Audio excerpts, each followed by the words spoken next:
kembali kepada perkenalan. Nama saya Thomas Wijaya, istri saya yang cantik ini, yang begitu luar biasa sudah mendampingi saya 25 tahun ini, itu Cynthia.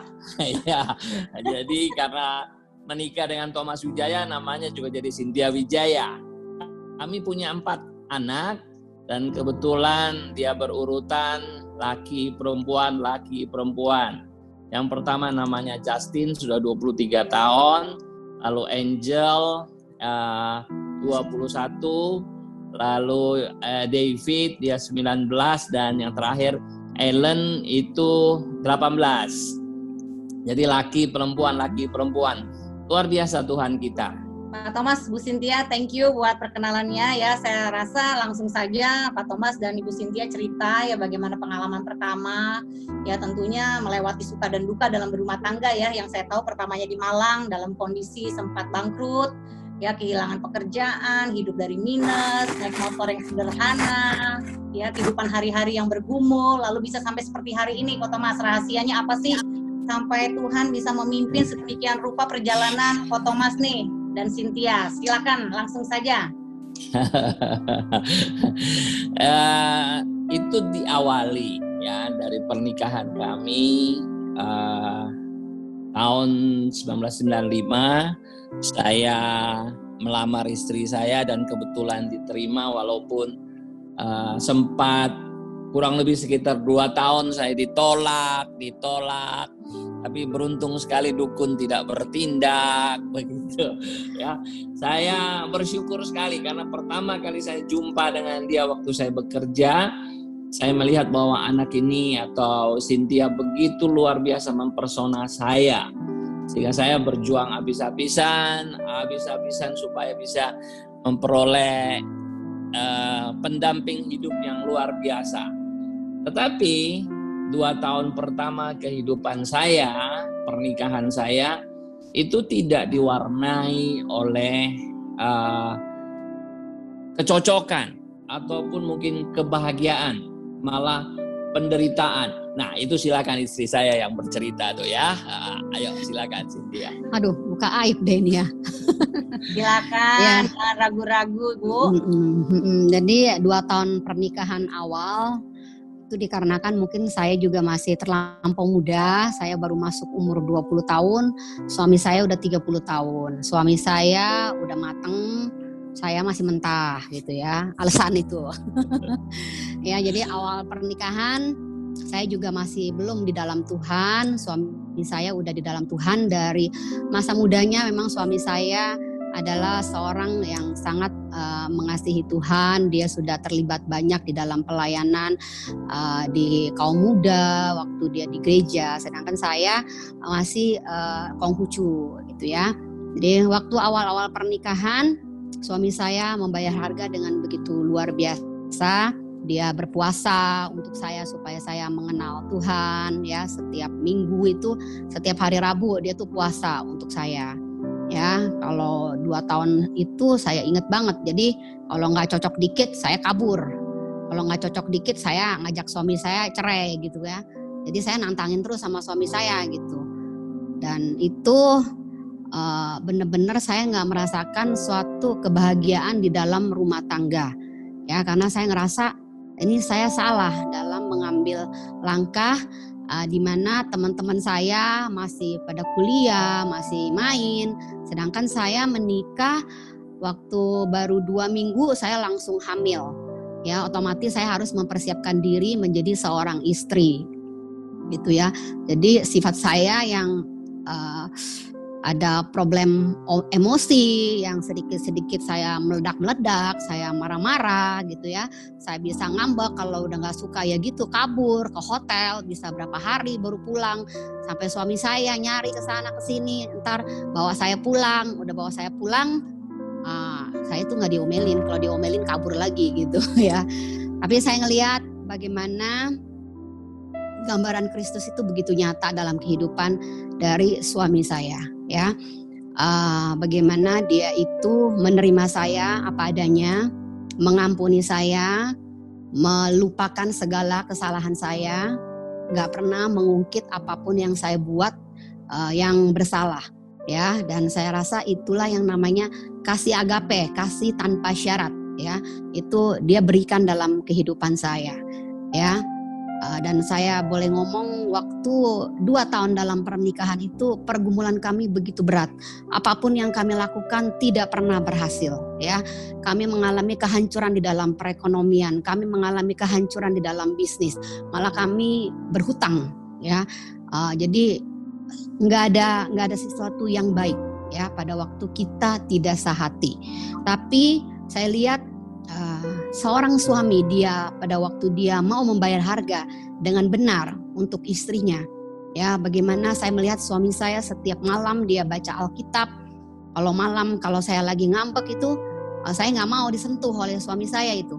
Dia itu bisa pegang baju saya sedikit aja, dia doa buat saya supaya saya mau bersama-sama dengan dia untuk ke gereja, untuk saya mau kenal dengan Tuhan, untuk saya mau berdoa dengan dia.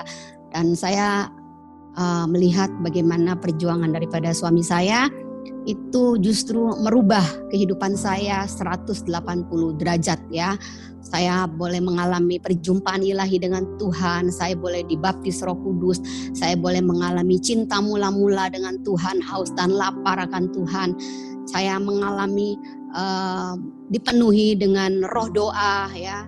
Dan pada waktu saya didoakan oleh suami saya, dipuasakan sampai saya berubah, itu betul-betul saya mengalami terobosan dalam kehidupan saya, baik rohani maupun jasmani, ya. Begitu banyak hal yang Tuhan bukakan dalam kehidupan saya, dan akhirnya kalau sampai sekarang ini malah kebalik, udah yang ngajak doa saya, ayo ngaku papi, ya. Yang ngajak puasa saya, ingat ya papi. Ya, jadi sekarang udah kebalik, ya. Tapi bersyukur sekali, ya, karena kasih, karena kesatuan hati, kesepakatan, ya, komunikasi yang baik yang terus dibangun dalam rumah tangga kami, dan kami boleh merasakan bagaimana Tuhan itu membuka jalan yang begitu luar biasa, dididik dengan begitu luar biasa juga oleh Tuhan, ditempa dengan begitu banyak persoalan. Tapi kami sungguh sangat bersyukur pada waktu kami bersepakat, kami bersehati, kami berkomitmen untuk berjalan bersama-sama, dan kami nggak mau untuk melihat kelemahan kami. Saya tahu suami kami suami saya, ya, jauh daripada sempurna, dan saya secara pribadi juga jauh daripada sempurna. Tapi saya melihat pada waktu kami nggak mau melihat kelemahan kami, tapi kami melihat potensi dan kelebihan daripada pasangan, daripada anak-anak kami. Kami begitu mudah, ya, untuk terbang tinggi bersama dengan Tuhan. Semua kegagalan kami yang kami alami bisa mengalami terobosan yang begitu dahsyat, ya. Dan saya boleh saksikan satu hal yang begitu mengubah kehidupan saya secara pribadi. Waktu saya ikut camp, itu namanya Moment of Unity, ya. Kalau saya ingat sampai sekarang, saya merasakan bagaimana kasih Tuhan itu seperti itu, ya. Jadi waktu saya ikut di camp itu, saya ingat saya disuruh menulis kekurangan dari suami saya, dan suami saya menulis kekurangan dari saya, gitu, ya. Dan waktu itu kita dikasih 2 lembar kertas. Saya langsung kekurangan suami saya, orangnya lelet, lambat, gak rapi. Wah, banyak banget, sebentar aja kayaknya udah ada 10 lebih tuh, ya, saya udah tulis gitu. Tapi saya melihat waktu itu suami saya itu kertasnya bersih, gak menulis apapun daripada kekurangan saya. Ya, padahal saya tahu kekurangan saya itu banyak banget. Saya sebagai seorang istri. Dan saya menyadari saya itu begitu jauh daripada sempurna. Ya, saya suka ngambek, saya suka marah, saya suka emosi, dan ya saya juga termasuk orang yang gak sabar, gitu, ya. Jadi tapi saya lihat suami saya itu menilai semua itu dari sisi yang positif. Ya, saya bilang sama suami saya waktu itu, kenapa kamu gak nulis kelemahan saya? Kamu harus tulis, karena habis ini kita harus saling memperbaiki diri. Kita tulis kelemahan kita, dan kita akan rundingkan, kamu berubah dan saya akan berubah. Ya, suami saya bilang kamu gak usah berubah, karena kamu sudah baik, saya menerima kamu apa adanya, dan saya nggak melihat ada sedikit kelemahan pun dalam kehidupan kamu. Tuh saya bilang sama suami saya, lah saya kan suka ngambek Pi, saya kan suka marah-marah, saya suka ngomel, suka nuntut, semua itu baik untuk saya. Kamu suka ngomel, kalau kamu suka nuntut, atau kamu suka marah-marah, membuat saya lebih bertanggung jawab, membuat saya lebih mengasihi kamu, membuat saya lebih mengerti bagaimana istri saya mau diperlakukan gitu ya. Dan saya waktu itu sungguh saya menangis, saya melihat bagaimana gambaran Kristus itu begitu nyata, begitu luar biasa. Dan saya tahu Tuhan itu seperti itu ya, dia gak melihat kelemahan kita, dia begitu mudah melupakan dosa kita, dia begitu mudah mengampuni kita ya. Dan saya akui, kenapa saya sekarang ini begitu mudah masuk ke dalam hadirat Tuhan, kenapa saya begitu mudah untuk berdoa. Saya kalau berdoa bisa mudah sekali, sejam 2 jam itu saya rasa itu terlampau mudah. Saya bisa menikmati karena saya melihat hubungan saya dengan suami saya melihat gambaran Kristus itu nyata dalam kehidupan suami saya. Bagaimana suami saya yang memperlakukan saya dengan penuh kasih, yang gak pernah menuntut saya dengan kata-kata, ayo kamu berubah jadi istri yang baik, ini firman Tuhan seperti ini. Tapi enggak, suami saya melakukan semuanya dengan tindakan ya. Dia gak pernah ngomel-ngomelin saya untuk saya berubah, tapi dia tetap mengambil keputusan untuk mengasihi saya dan terus mengajak saya untuk bersepakat, membimbing saya untuk saya mengerti kebenaran firman Tuhan. Dan saya sungguh-sungguh bersyukur ya. Kalau waktu dulu memang saya tolak-tolak dia karena saya pikir waduh ini yang naksir saya nih bedanya 10 tahun, udah om-om ya, saya mau nyari yang muda, yang ganteng gitu ya. Sorry ya Papi. Ya, tapi sekarang saya bersyukur ya bagaimana Tuhan mempertemukan saya dengan seorang pribadi yang begitu mengasihi saya dengan benar, sehingga saya begitu mudah mengenal karakter Kristus di dalam kehidupan saya. Mungkin itu. Gimana Bapak Ibu kalau diberkati kasih reactionnya dong, jempolnya mana? Waduh. Ini pelajaran buat para suami ini. Bagaimana mengasihi istri. Pak Thomas, ini gimana ya? Kebanyakan kan kalau di zaman now ini ya, justru kan para suami ini kan banyak yang bermasalah nih. Dan terus terang aja kita di grup kita ini juga banyak suami-suami yang juga selingkuh, malah menuntut istri. Tapi apa yang membuat Pak Thomas tuh pada saat itu kok bisa seperti yang Cynthia bilang gitu loh ya, mencerminkan Kristus gitu loh. Ada komitmen apa nih dan gimana sih caranya dalam kelemahan kekurangan pasangan kita kok bisa tetap ya mau belajar menerima? Itu kan saya yakin nggak gampang, dan pasti juga kalau kita mau jujur ya dalam hubungan suami istri kita seringkali kan menuntut, menyalahkan, tapi kok Thomas kok bisa sampai all out, terima, tidak mengkritik, tidak mengkomplain ya, bahkan waktu ditulis suruh kelemahannya semua kertasnya putih. Coba kok kasih tahu rahasianya supaya kita bisa belajar dalam hal ini. Itu kan dari Cynthia, versi Cynthia. Ya memang saya mengasihi dia sesungguh-sungguhnya. Ya pada waktu pemberkatan nikah, ya biasa kalau pemberkatan nikah itu hampir rata-rata yang menangis itu perempuan. Tapi pada waktu pemberkatan nikah karena bersyukur sekali saya yang menangis. Jadi saya sangat bersyukur sekali. Saya memperoleh seorang istri, kata Tuhan itu adalah hadiah yang luar biasa bagi saya. Dan saya harus akui saya penuh dengan kelemahan. Yang luar biasanya adalah pada waktu kita mengampuni, kita memberikan segala yang baik kepada istri kita. Percayakah teman-teman yang sekarang ada bahwa saya penuh dengan banyak kelemahan. Dan istri saya pun menerima saya dengan apa adanya. Saya pernah dalam hitungan jam itu mengalami kerugian dalam jumlah yang sangat besar. Ya, istri saya pun memeluk saya dan berkata tidak apa-apa. Saya juga pernah ditipu orang sampai nilainya sangat besar. Dan saya yakin bahwa banyak ibu-ibu juga tidak akan pernah bisa memaafkan suaminya untuk hal-hal seperti itu. Tetapi istri saya, pada waktu kita mengawali dengan kita mengasihi dia, ya, dia pun betul-betul mengampuni dan memaafkan segala salah saya. Lalu dengan kondisi itu, apakah saya mengalami kerugian? Tidak. Dengan mengasihi istri saya, benar-benar dia bertemu dengan Kristus, itu adalah keuntungan bagi kita suami. Ya, terlalu bodoh kalau kita menghakimi dia, kemudian dia balik menghakimi kita. Sampai kapan rumah tangga itu akan selesai persoalannya? Sampai kita hari terakhir, kita tarik nafas, persoalan di rumah tangga itu pasti ada. Oleh karena itu kita jangan bodoh. Mari dengan kesatuan, dengan kasih, kita melandasi hubungan rumah tangga kita. Sungguh saya merasa sangat diberkati karena memperoleh seorang istri dari Tuhan. Ya, saya memperoleh istri itu bukan dari dunia, tapi Tuhan mengirim dia untuk mendampingi kehidupan saya. Ya, kalau itu dari Tuhan, saya harus memperjuangkannya bersama dengan Tuhan. Kalau ada masalah dengan Cynthia, saya akan bawa dia ke Tuhan.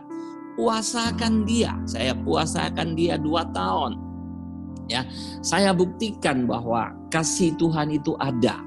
Dan pada waktu itu bisa dikatakan terjadi banyak sekali persoalan seberat apapun kita mengalami terobosan. Ya, rumah tangga itu tidak akan pernah habis dari masalah. Tetapi kalau kita melandasi semuanya dengan apa yang Tuhan izinkan, apa yang Tuhan ajarkan. Pertama yaitu kesatuan, yang kedua itu berlandaskan kasih. Ya, semuanya bisa diselesaikan.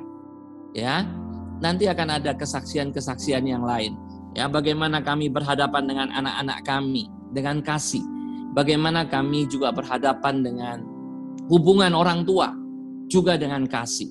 Ya, kalau tidak ada kasih, ya, yang pertama kenal dengan keluarga Doni dengan Sandy itu adalah antara Sandy dengan Cynthia. Mana mungkin saya bisa kenal dengan Doni? Tapi karena saya mengasihi istri saya, begitu Sandy memperkenalkan suaminya, saya juga membuka hati bahwa Sandy adalah teman istri saya dan Doni adalah teman saya. Kita memulainya semua dengan saya mengasihi istri saya. Dan ujungnya, ini kembali kuncinya. Kuncinya pada waktu suami ya tidak menuntut istri tunduk kepada suami, tapi suami memberikan kasih itu kepada istri, percayalah, itu saya terima. Istri saya, dia sangat menghargai saya, bukan kata tunduk, tapi dia sangat menghargai saya.